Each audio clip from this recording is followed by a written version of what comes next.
Πώς μπορεί κανείς να συνδυάζει τόσο πετυχημένα την δημοσιογραφία, βιβλιοκριτική, με το εξαιρετικό επίπεδο γραφής σας?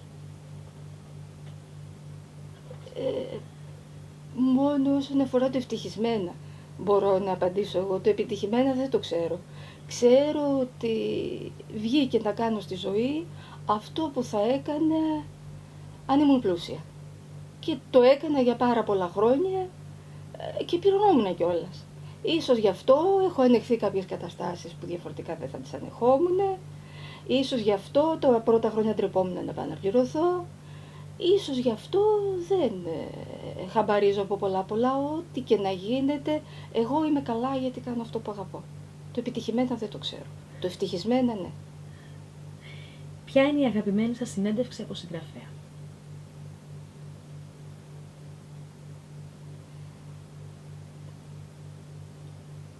Αγαπημένη συνέντευξη από συγγραφέα. Θα πρέπει να σας πω ότι επειδή ακριβώς είμαι από τα παιδιά που έχουν επιζήσει χάρη στα βιβλία και επειδή αγαπώ πολύ τα βιβλία και τους συγγραφείς, κάθε συνάντηση, ακόμα και με συγγραφέα που στην πορεία έχει γίνει φίλος μου ή του έχω ξανακάνει συνέντευξη, είναι μία αποκάλυψη.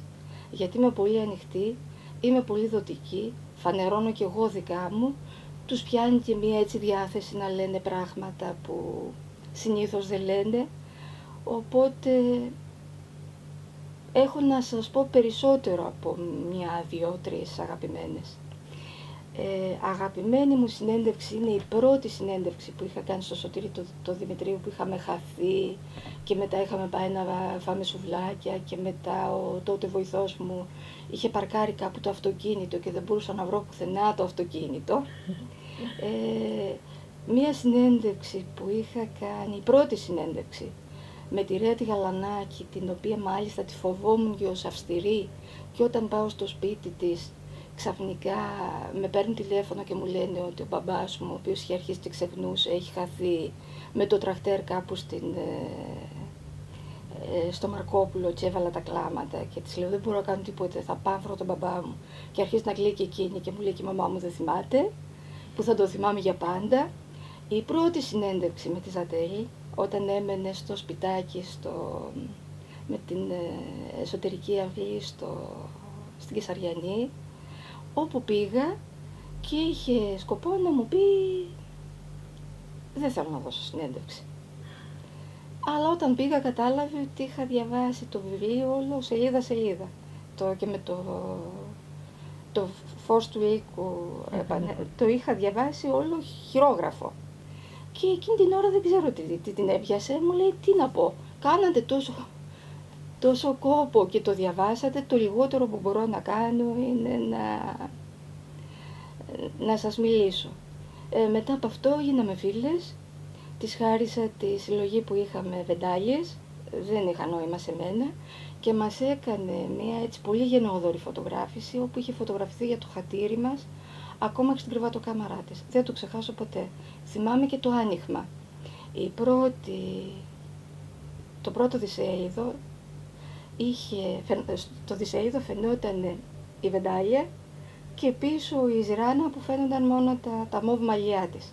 Και θυμάμαι τον τίτλο που είχε βάλει η Γεωργία Ηλεμού τότε στις εικόνες, πίσω από αυτή τη βεντάλια κρύβεται μία συγγραφέας. Επίσης θυμάμαι έτσι με λίγο σοκ και με ελαφρώς δέος την τελευταία συνέντευξη της Κατερίνας της Γόγου. Ήταν τότε να εμφανιστεί στο Ρόδον. Το Ρόδον ήταν του Φώτη του Μπόμπολα. Με στέλνουν λοιπόν από τις εικόνες να της κάνω μια συνέντευξη για το Ρόδον.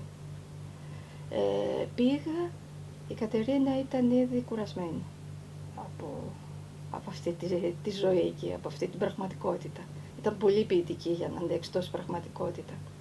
Κάναμε μια συνέντευξη συγκλονιστική, όπου θυμόμουν διαρκώς αυτό που μου είχε πει. Ξεκινούσε τότε να γράφει το «Με λένε Οδύσσια». Αυτό που μου είχε πει ότι η αυτοβιογραφία ίσον τα φόπλακα, σε ένα χρόνο εγώ δεν θα υπάρχω.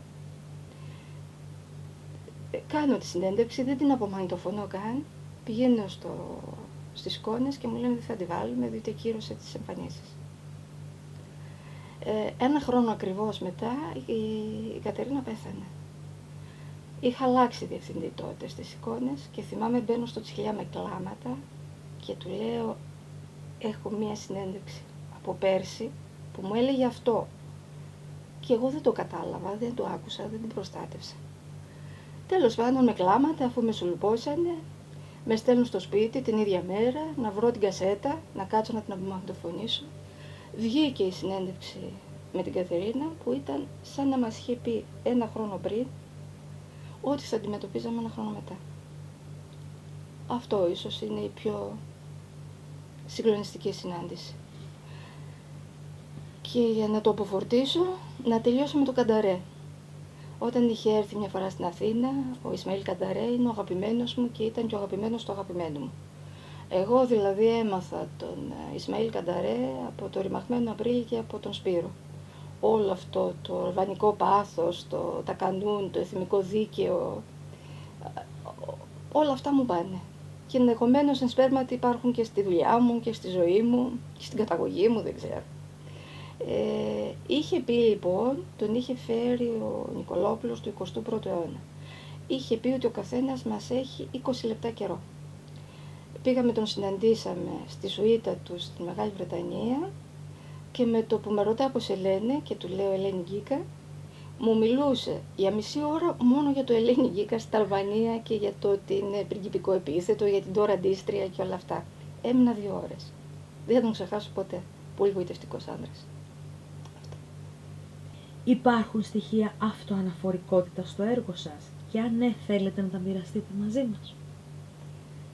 Εκ των υστέρων βλέποντάς τα, συνειδητοποιώ ότι υπάρχουν μεγαλύτερα στοιχεία αυτοαναφορικότητας εκεί που μέχρι χθες πίστευα ότι δεν υπάρχουν. Όπου γίνομαι αυτοαναφορική και αυτό γίνεται εμφανώς, είμαι λίγο διστακτική. Το εξοραίζω, επειδή είμαι και σαν άνθρωπος κάπως δειλή και διακριτική, το μαζεύω. Όπου όμως μέσα από δανεικά πρόσωπα και υποτίθεται δανεικές ιστορίες, που όμως εκ των υστέρων βγαίνουν τόσο συγγενικές, τολμώ και τα λέω, μαθαίνω πραγματικά τι λέει η καρδιά μου. Αλλά το βλέπω μετά. Είναι πολύ δύσκολο να μην είσαι αυτοαναφορικός. Έχετε πει παλιότερα σε συνέντευξή σας πως ερωτευόμαστε έως θανάτου για να νικήσουμε το θάνατο.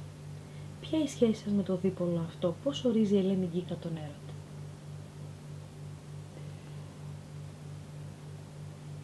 Καλός ή κακός, δυστυχώς βέβαια, γιατί είναι προηγούμενης γενιάς, πώς το λένε, στυλ αυτό. Είμαι πολύ πολύ δουλική όσον αφορά τις σχέσεις μου, τη ζωή μου, τον έρωτα, και ενώ είμαι δυνατός άνθρωπος, έχει αποδειχθεί, είμαι λίγο κατσαρίδα. Αυτή που επιζεί ό,τι και να γίνει, όσο και να φρυνήσει, δυστυχώς, δεν ξέρω, έχω γεροκύτταρο, έχω γερό οργανισμό, υπάρχουν άνθρωποι που πρέπει να φροντίσω, κάτι γίνεται και επιζώ. Από μικρή μεγάλωσα με το σύνδρομο της Άννας Καρένινας. Δηλαδή ήθελα να ερωτευτώ μέχρι του σημείου που να πέσω στο τρένο, ρε παιδί μου. Το ήθελα αυτό. Και το τόλμησα και το έκανα και οι άλλοι θα πούνε για μένα ότι είχα δύσκολη, δύστροπη ερωτική ζωή. Εγώ θα πω ότι ήμουν από τους πολύ ευνοημένους. Δηλαδή, το να πιστεύεις στην εποχή μας το άλλο μισό σου και έστω και ως ψευδαίσθηση να νομίζεις ότι αυτό το συνάντησες και να το έζησες, δεν είναι λίγο. Όσο για το θάνατο, ναι. Νομίζω ότι τελικά ο έρωτας μπορεί να νικήσει το θάνατο. Γιατί αυτός ο άντρας δεν υπάρχει πια. Όμως για μένα είναι σαν να υπάρχει, γιατί το άλλο μισό μας από τη στιγμή που το βρήκαμε υπάρχει πάντα. Και υπάρχει και πέρα από το χρόνο. Ίσως γι' αυτό να γράφω. Όσο ζούσε για να του δώσω τα βιβλία που γράφω, για να εξηγηθώ σε εκείνον, και τώρα που δεν υπάρχει, για να διασώσω ό,τι έζησα με εκείνον.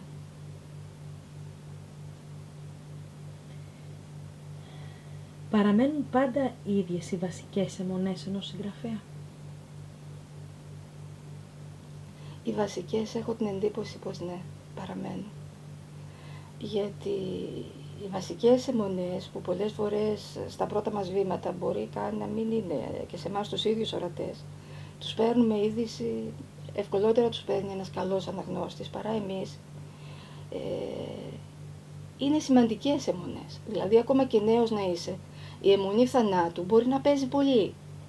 Ή ξέρω εγώ, οι ενοχές, οι επιθυμίες, ακόμα και στα 20, 25, 30 ένας συγγραφέας έχει υπέργυρου αιμονές. Οπότε πιστεύω ναι, παραμένουν οι αιμονές και αλλιώς δεν θα μπορούσε να υπάρχει έργο. Για τις αιμονές μας γράφουμε, προσπαθώντας να αντέξουμε τις πληγές μας ή να ερμηνεύσουμε τα ενίγματά μας. Πάμε παρακάτω. Έχετε δηλώσει ότι αναζητάτε παθιασμένα καινούριες φωνές. Υπήρξε πρόσφατα κάποιος νέος λογοτέχνης που σας συγκίνησε? Το έχω πει και τελευταία σε μια συνέντευξη που μου κάνανε για μια ποιήτρια. Με ρώτησα να τους πω 3 Ελληνίδες ποιήτριες. Είχα αναφέρει την Κατερίνα Αγγελάκη Ρουκ, που εντάξει το ξέρουν όλοι ότι είναι και φίλη μου, την αγαπώ, την εκτιμώ για 7 εκατομμύρια λόγους. Τη θεωρώ τη σημαντικότερη ποιήτρια που έχουμε αυτή τη στιγμή στην Ελλάδα. Αλλά έχουμε και ένα νέο κορίτσι που γράφει ποίηματα και είναι συγκλονιστική ποιήτρια. Είναι καλύτερη από όλους εμάς. Δηλαδή, προτού γράψω εγώ βιβλίο, το στέλνω στην Αγγέλα Γαβρίλη, για αυτήν μιλώ, για να διαβάσει αυτό που έχω γράψει. Συμβουλεύω με την Αγγέλα και όσο καλά λόγια και να μου λέει, ξέρω ότι αυτό που κάνω είναι λιγότερο από αυτό που κάνει εκείνη. Διότι ό,τι και να κάνω, καμαρώνω που είναι 100 μέτρα μπροστά. Επίσης, παρότι έψαχνα για γόρι τώρα να πω, θα πω ένα κορίτσι πάλι. Μάλλον θα πω ένα κορίτσι και θα πω και ένα γόρι. Ένα κορίτσι που δεν χρειάζεται εμένα να το πω, διότι ήδη έχει πάρει βραβεία, ήδη έχει ακουστεί. Είναι η Μαρία Ιξιλούρη, την οποία απίστευτα εκτιμώ και κάθε φορά που γράφει βιβλίο περιμένω να δω πώς θα τα έχει δει, πώς θα τα έχει γράψει. Φοβερά είχα εντυπωσιαστεί επίσης από τον Μιχάλη Γενάρη, όταν είχε βγάλει από την Ίνδικτο το Πρίγκιπες και δολοφόνοι. Αυτό το παιδί είναι εκπληκτικό, είναι χήμαρος και ελπίζω να μην χαθεί. Συνειδητοποιώ τώρα ότι με το να αναφερθώ σε 3 αδικώ πάρα πολλά νέα παιδιά, γιατί έχουμε συγκλονιστικούς νέους συγγραφείς, και γυναίκες και άνδρες. Δηλαδή τα νέα παιδιά γράφουν εντυπωσιακά καλά. Οπότε ας με συγχωρήσουν, δεν αναφέρομαι σε περισσότερα ονόματα, διότι με κάθε ευκαιρία λέω ονόματα. Και πραγματικά αυτό που πιστεύω είναι ότι παρακάτω θα μας πάνε οι νέες φωνές, τα καινούργια παιδιά. Και λέγοντας καινούργια παιδιά εννοώ και κάποιον που είναι μεγαλύτερης ηλικίας, ας είναι και 60, ξέρω εγώ 80, που δεν τον έχουμε ακούσει και που κρύβει θησαυρό. Πώς καταφέρνετε μετά από τόσα χρόνια παρουσίας να διατηρείτε τόσο έντονα την επιθυμία σας για τον δεδαλώδη χώρο του βιβλίου? Εγώ είμαι από χωριό και επέλεξα να ζω και σε χωριό. Εδώ πέρα είναι χωράφια, εξοχή, βουνό και βιβλία. Έχω μάθει από μικρό παιδάκι να διαβάζω. Τα βιβλία για μένα είναι σχεδόν ζωή, περισσότερο ζωή από τη ζωή. Οι μυθιστορηματικοί ήρωες ήταν μέσα στο δωμάτιο. Με τα βιβλία δεν έχω πλήξει ποτέ, δεν έχω νιώσει μοναξιά ποτέ. Και το λέω και γελούν, θα μπορούσα να κλειστώ σε αυτό το σπίτι και να μην βγω ποτέ και να ζήσω εδώ 2, 3, 10 ζωές. Δόξα τω Θεώ, υπάρχουν πολλά βιβλία να διαβάσω. Μόνο να διαβάσω θέλω. Πολλές φορές είναι τόση δίψα μου να διαβάσω που δεν έχω καν επιθυμία να γράψω για αυτό το βιβλίο που διάβασα. Όμως έχω την επιθυμία να πάρω τον συγγραφέα που με συγκλώνησε Και αυτό συμβαίνει όλο και πιο συχνά τελευταία. Ήδη προηγουμένως συζητήσαμε για τον γκιάκ του Δημοσθένη. Και να πω ότι αυτό που γράψατε είναι συγκλονιστικό. Αυτό όταν το αισθάνομαι, τολμώ πια και το κάνω. Ποίηση ή συγγραφή, ποια είναι η Βασίλισσα? Είναι άλλο βασίλειο, είναι άλλος ο ρόλος, είναι δύο διαφορετικοί κόσμοι. Και πιστεύω ότι οι άνθρωποι που έχουν περάσει και από τα δυο ή που έχουν κρατήσει και τα δυο, παρότι συχνά το ένα δεν είναι και τόσο αβανταδόρικο για το άλλο, είναι πολύ ευτυχισμένοι άνθρωποι. Γράφουμε για διαφορετικούς λόγους ποίηση και με διαφορετικούς τρόπους και για διαφορετικούς λόγους και με διαφορετικούς τρόπους γραφή. Το ποίημα μπορεί να σε πεθάνει. Δηλαδή ξαφνικά είναι σαν να στραπεί τη νύχτα, σαν φωτάκι από νέον σε επαρχιακή πόλη θεοσκότεινη. Σου έρχεται όλος ο στίχος και πολλές φορές αυτό που σου αποκαλύπτει είναι δυσβάσταχτο, είναι δεν θες ακόμα να το δεις, το ανώριμο συνειδητό σου δεν είναι τόσο ώριμο όσο το υποσυνείδητο που σου το έστειλε. Δηλαδή ξέρω ποιητές που δεν άντεξαν τη σπουδαία τους ποίηση και τρελάθηκαν, πήδησαν, χάθηκαν. Το μυθιστόρημα είναι πανοπλία. Ακόμα και όταν έχει αγκάθια το μυθιστόρημα που γράφει κανείς. Διότι χτίζει ένα σύμπαν, μπαίνει σε αυτό το σύμπαν και όσο κρατά αυτό το σύμπαν αισθάνεσαι αθάνατος, αλόβητος. Αυτό. Γιατί οι μεγαλύτεροι λογοτέχνες είναι καταθλιπτικοί? Γιατί βλέπουν και πέρα τα όρια, βλέπουν και την άλλη πλευρά του νομίσματος. Και αυτό δεν είναι εύκολο. Και ύστερα τι εννοούμε, λέγοντας κάποιον καταθλιπτικό. Αν λάβουμε υπόψη ότι σε κάθε μυθιστόρημα ο άνθρωπος που το γράφει μπαίνει σε ένα άλλο κόσμο και μένει εκεί και από κάποιο σημείο και μετά αφήνει αυτό τον άλλον κόσμο να ζωντανεύει και να τον πάει όπου θέλει, ακόμα και σε βάθη ψυχής που δεν έχει υποψιαστεί, φανταστείτε τι πείγμα είναι και τι απώλεια είναι κάθε φορά που τελειώνοντας κάθε βιβλίο χάνει αυτόν τον κόσμο, χάνει αυτό το σύμπαν. Δηλαδή η απώλεια σε κάποιον που γράφει και εκ των πραγμάτων είναι πιο ορατή, είναι πιο συχνή, ενδεχομένως και γι' αυτό. Μετά από 100 χρόνια, ποιοι από τους σημερινούς Έλληνες συγγραφείς θα διαβάζονται? Ναι, λοιπόν, να με συγχωρήσουν όσους δεν πω, αλλά δεν μπορώ να πω τώρα, με συλλαμβάνεται και εξαπίνης, δηλαδή αν είχα χαρτί και μολύβι θα το έκανα πιο επιστημονικά. Θα πω για εκείνους που το έχω πει ήδη. Όταν ταξιδεύαμε μαζί για την έκθεση του βιβλίου στη Θεσσαλονίκη, το είχα πει στο Σωτάκη. Ο Σωτάκης θα είναι και μετά 100 και μετά 200 και μετά 300 χρόνια. Επίσης πιστεύω ότι θα είναι μετά από 100 χρόνια και η Έρη Σωτηροπούλου. Είναι πολύ σπουδαία συγγραφέας.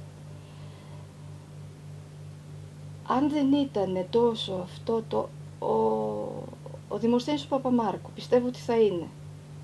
Δεν τον λαμβάνω υπόψη μου σαν νέο συγγραφέα, αλλά σαν δόκιμο συγγραφέα, σαν σημαντικό συγγραφέα.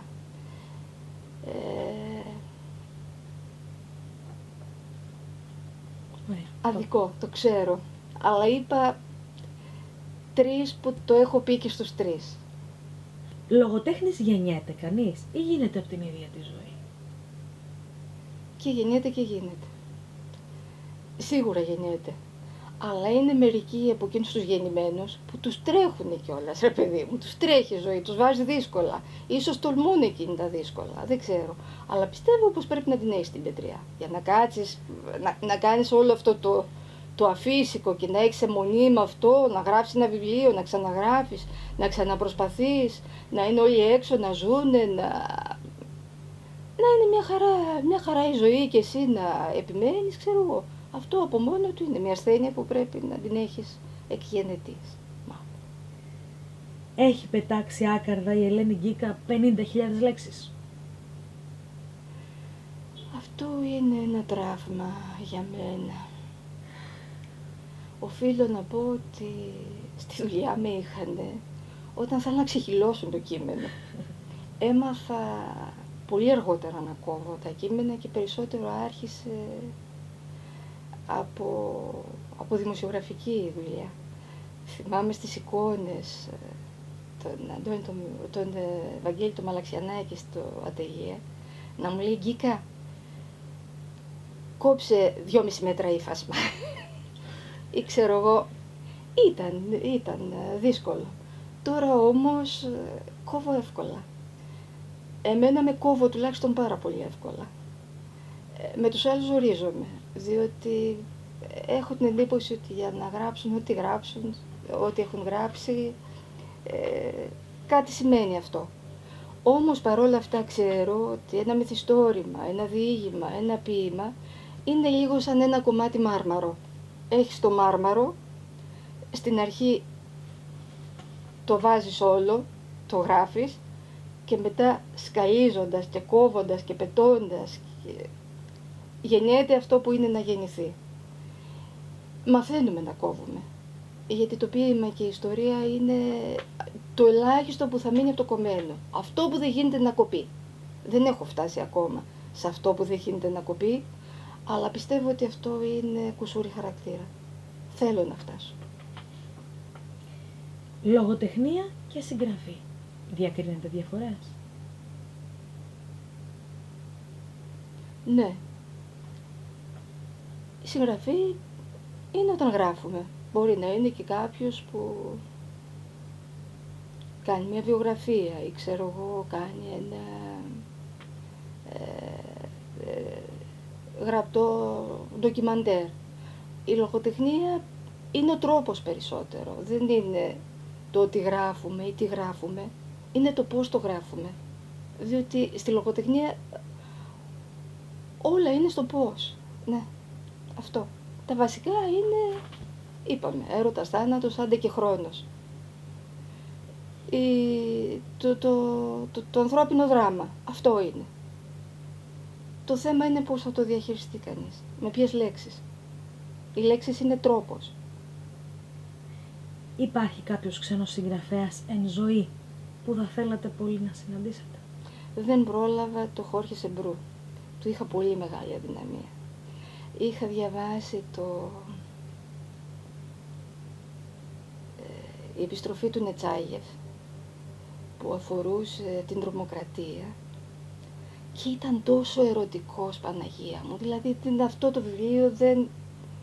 Νομίζω ότι είναι το μοναδικό βιβλίο που φροντίζω να μην το χάσω από τα μάτια μου ποτέ. Να είναι κάπου αυτό δεν τον πρόλαβα. Όταν το σκέφτηκα ότι ήθελα να τον γνωρίσω ζούσε, αλλά δεν τον πρόλαβα. Τώρα να σκεφτώ τον Μπόρχες πάλι που αγαπώ πάρα πολύ, όχι, δεν είχα σκεφτεί να τον γνωρίσω, διότι είναι σαν να τον γνωρίζω, όσο και αν φαίνεται αλόκοτο αυτό και μεταφυσικό. Τον Μπολάνιο πάλι δεν μπορώ να τον γνωρίσω. Είναι απίστευτο, αλλά ό,τι αγαπώ έχει βιαστεί να φύγει. Ίσως γι' αυτό έχω μία άλλη αιμονή που μου βγαίνει και ως ταξιδιωτική αιμονή. Μ' αρέσει να πάω ταξίδι εκεί που έχουν ζήσει, έχουν περάσει κάποιο διάστημα αγαπημένοι συγγραφείς. Θυμάμαι, είχα φάει τα πόδια μου να πάω στο Μαρόκο για να πάω στη Ταγκέρη και να ζήσω εκεί που είχε περπατήσει ο Μπόλς. Πηγαίνοντας έψαχνα να βρω που είχε γυριστεί το τσάι στη Σαχάρα. Όταν είχα πάει στην Ρωσία, στην Αγία Πετρούπολη, μόνο στο σπίτι του Ντοστογεύσκη ήθελα να είμαι και την τελευταία στιγμή με τραβολογούσαν για να μην χάσω το αεροπλάνο και εγώ πήγαινα στον τάφο του. Αυτή την αιμονή την έχω. Δηλαδή, για μένα οι αγαπημένοι μου συγγραφείς είναι στα μέρη που περπάτησαν, εκεί που έζησαν, στα σπίτια που έγραψαν, ακόμα και κατόπιν εορτής. Τους συναντώ και μετά.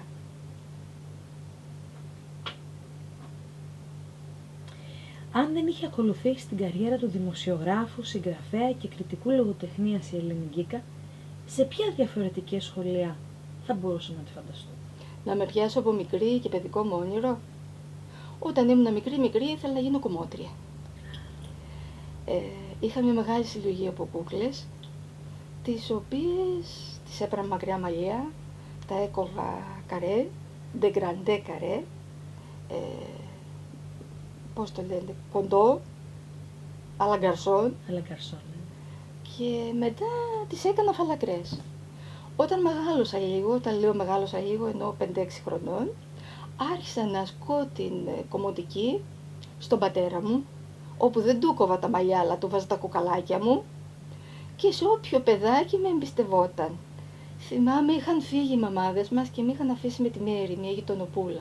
Όταν ήρθαν, βρήκαν εμένα να λείπει μια τούφα εδώ, είχα κόψει τα δικά μου μαλλιά και επειδή έκλαιγε η Μέρη και ήθελε και εκείνη να την κουρέψω, της λέω, δεν γίνεται να σου κόψω και σένα το μαλλί όπως έχω κόψει το δικό μου, θα κάνουμε κάτι άλλο, θα σου φτιάξω τα φρύδια.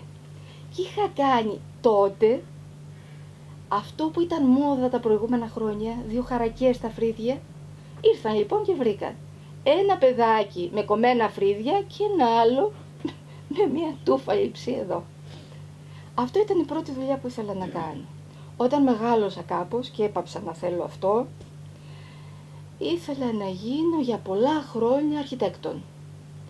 Διότι και ως παιδί μου άρεσε να φτιάχνω σπίτια. Για μένα το παιχνίδι ήταν μέχρι να στήσουμε τα σπιτάκια. Έφτιαχνα τα πάντα, έβαζα τα άλλα παιδιά και παίζανε και έφευγα εγώ. Η αρχιτεκτονική είναι και τώρα κάτι που με μαγεύει.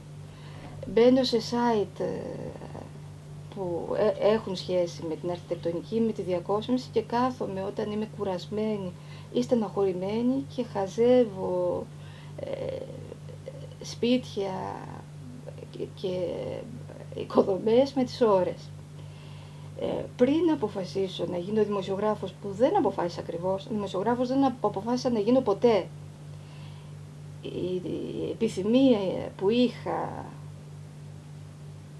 πριν ακολουθήσω αυτό που μου φαινόταν εύκολο, διότι μ' άρεσε να διαβάζω και μ' άρεσε και να γράφω, ήμουν τσετεμπέλα, οπότε λέω θα πάω, θα κάνω ένα ρεπορτάζ, θα το κάνω 6 μήνες. Με το ραχάτι μου μια έρευνα θα το χαίρομαι, μετά θα τρώω λίγο τα λεφτά και όταν σώζω τα λεφτά, το άλλο εξάμηνο θα κάνω άλλο ρεπορτάζ. Τώρα πώς βρέθηκα να δουλεύω σαν την τρελή, αυτό είναι κάτι που δεν το είχα σκεφτεί πριν. Πριν από αυτό όμως, ίσως και από εκεί ξεκινούσε και το μεγάλο πάθος για τις συνεντεύξεις, είχα σκεφτεί να γίνω ψυχίατρος. Μάλιστα είχα ετοιμάσει και τα χαρτιά για να πάω Ιταλία, ήταν η ξαδέλφη μου τότε. Όμως μου βάλαν τρικλοποδιά, διότι εδώ ήμουν πολύ καλή μαθήτρια, μοναχοπέδι, μπήκε ηλικιάρχης, μπήκε... Το σίγουρο πάντως είναι ότι δεν θα μπορούσα ποτέ και με τίποτα να γίνω δασκάλ. Δηλαδή, τελειώνω φιλοσοφική και πάω σε ένα σχολείο και είμαι εντελώς από τη στόφα της μαθήτριας. Θα με κάνανε ό,τι θέλουν τα παιδιά. Δεν ξέρω τι θα μπορούσα να γίνω οτιδήποτε. Θα μπορούσα να γίνω οτιδήποτε. Θα έγραφα πάντα βέβαια, γιατί αν δεν τα γράψω δεν τα καταλαβαίνω αυτά που ζω. Σας παρακολουθούμε στο Έθνος και στο υπέροχο Φράκταλ. Μιλήστε μας για το Φράκταλ. Ζει μια Φράκταλ ζωή η Ελένη Γκίκα? Ζούμε όλοι μας? Με αυτή την προϋπόθεση έγινε. Το Φράκταλ ως όρο το κουβαλούσα χρόνια. Από όταν είχα διαβάσει αυτά τα διηγήματα του Ταμπούκη, που οι ιστορίες με ασήμαντο τέλος, κάτι, δεν θυμάμαι ακριβώς τον τίτλο, το γράφω προλογίζοντας, εξηγώντας τι είναι το φράκταλ. Πάντα μου είχα την εντύπωση ότι όλα συνυπάρχουν και αλληλεπηρεάζονται. Ίσως επειδή όταν πρωτόγραψα ποίηση είχα και σκίτσα και ζωγραφιές μέσα, ενδεχομένως επειδή πιστεύω ότι όσοι έχουν ακολουθήσει θετικές επιστήμες γίνονται καλύτεροι συγγραφείς και καλύτεροι ποιητές, μπορεί και επειδή θέλω εγώ να μαθαίνω πράγματα, σκέφτηκα ότι θα ήταν πολύ καλό να κάναμε κάτι όπου θα έρχονταν σε επαφή συγγραφείς μεγάλοι στην ηλικία και μεγάλοι στην πορεία τους, με άλλους νεότερους, επιστήμονες με συγγραφείς, και να βρεθεί ένας τρόπος ο Γιάννης Ξενάκης, ας πούμε, έγραφε μουσική και είχε υπόψη του φιλοσοφία, μαθηματικά, θεωρίες. Όλα αυτά μου ασκούσαν μαγεία από πάντοτε. Ήταν μες στο ζητούμενο. Τώρα το φράκταλ έγινε λίγο και από μόνο του. Μια εποχή όπου ο τύπος στην Ελλάδα είχε καταρρεύσει, εμείς και η οικοδομή δεν έμεινε τίποτε από εμάς. Στην εφημερίδα ήταν δύσκολα τα πράγματα, οι σελίδες βιβλίου είχαν σχεδόν εξαφανιστεί. Εγώ έχω μάθει ότι διαβάζω να το μοιράζομαι. Και μια μέρα που είχα πάει πάνω και κουβαλούσα ένα σωρό βιβλίο και δεν ήξερα πώς να τα διαχειριστώ, ούτε εκείνα που διάβαζα, ούτε εκείνα που ήθελα να μοιραστώ, μου λέει ο Τάκης ο Κατσιμάρδος, ήταν μαζί με τον Γιάννη τον Παναγόπουλο. Ρε Λινίτσα, αυτό το φράκταλ δεν το κάνουμε? Γυρίζω και του λέω έτσι δακρυσμένη, γιατί ήμουν σε φοβερή πίεση αυτή την εποχή. Εγώ δεν έχω κουράγιο. Αν σας αρέσει όμως, πάρτε τον τίτλο και κάντε το εσείς. Μου λέει θα το κάνουμε μαζί και θα το τρέξουμε εμείς στην αρχή και εσύ όποτε μπορέσεις. Το πρώτο καιρό ήταν σαν να ήμουν φιλοξενούμενη. Σιγά σιγά όμως συνήλθα, χάρη στο φράκταλ και χάρη στα παιδιά, και τώρα μας πάει αυτό. Δεν το πάμε εμείς. Τώρα το φράκταλ είναι οι άλλοι και εγώ μαζί με τους άλλους. Έχετε πει, η ευτυχία είναι περίεργο τρένο. Όποτε θέλει σε καταδέχεται. Είστε ευτυχισμένοι?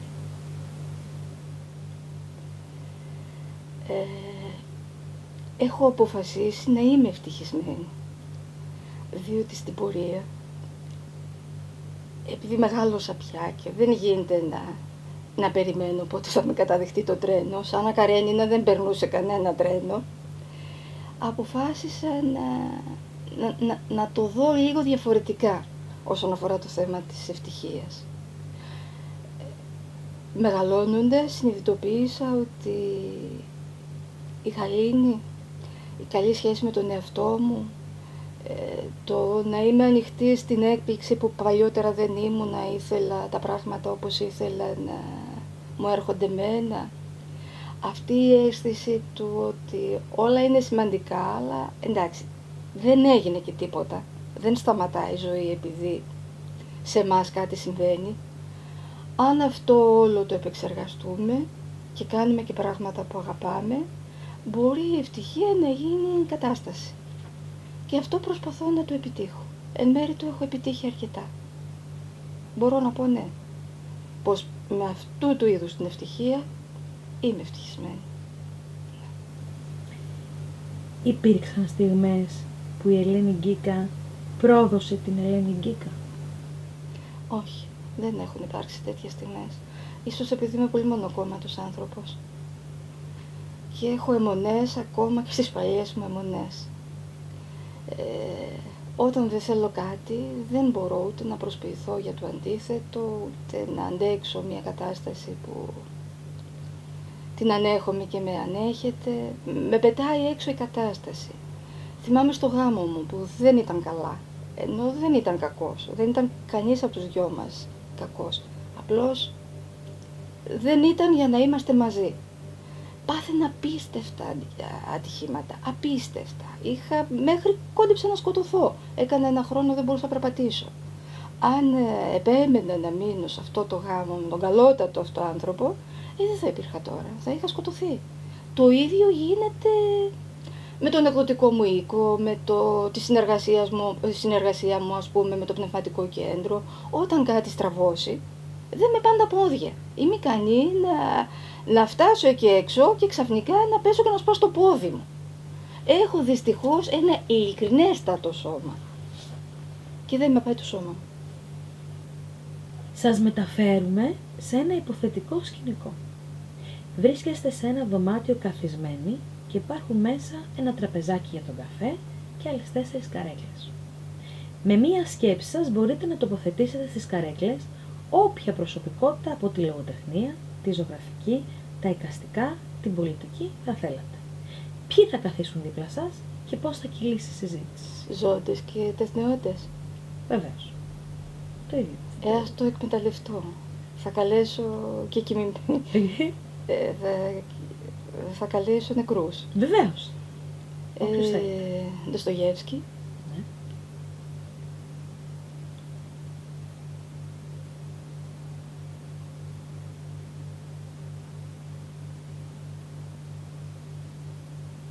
Φρόιντ. Θα ήθελα να δει και ο ένας τον άλλον, φαντάζομαι. Έχουμε άλλους 2. Μπέργκμαν.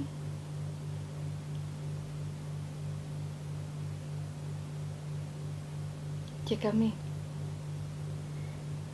Και πώς θα κυλούσε η συζήτηση.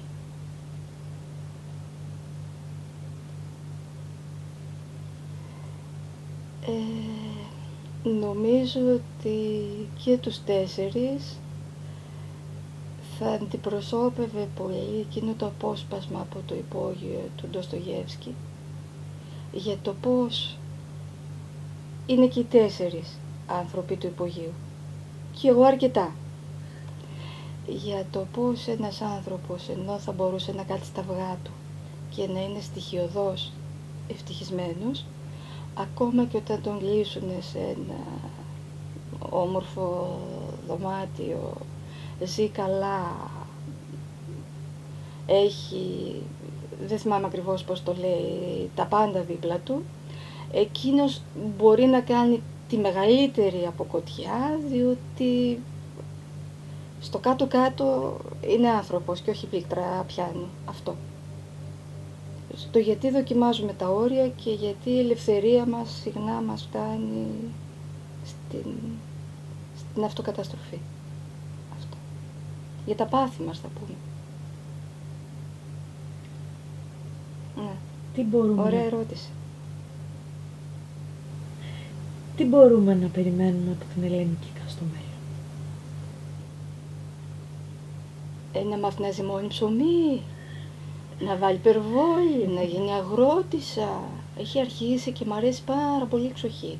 Έχω πάψει να βγάζω καντήλες με τα χώματα και όλα αυτά.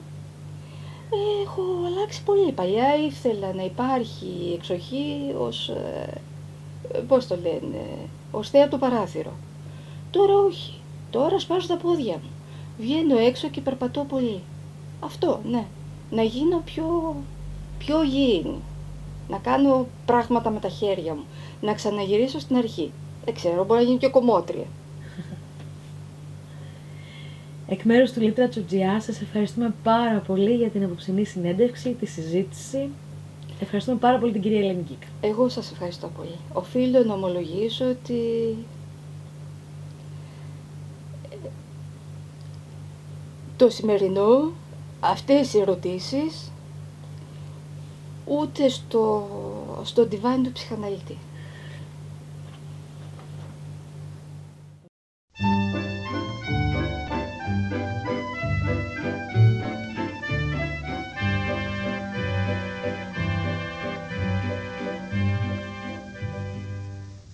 Dans la rue des blancs manteaux, ils ont élevé des tréteaux et mis du son dans un seau. Et c'était un échafaud dans la rue des blancs manteaux.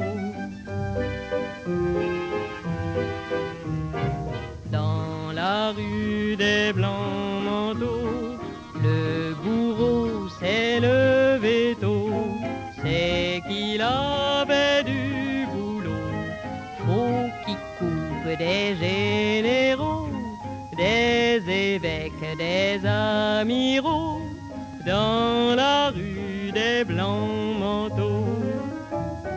Dans la rue des Blancs Manteaux sont venues des dames comme il faut, avec de beaux affûtiaux. Mais la tête leur faisait défaut, elle avait roulé son haut, la tête avec le chapeau.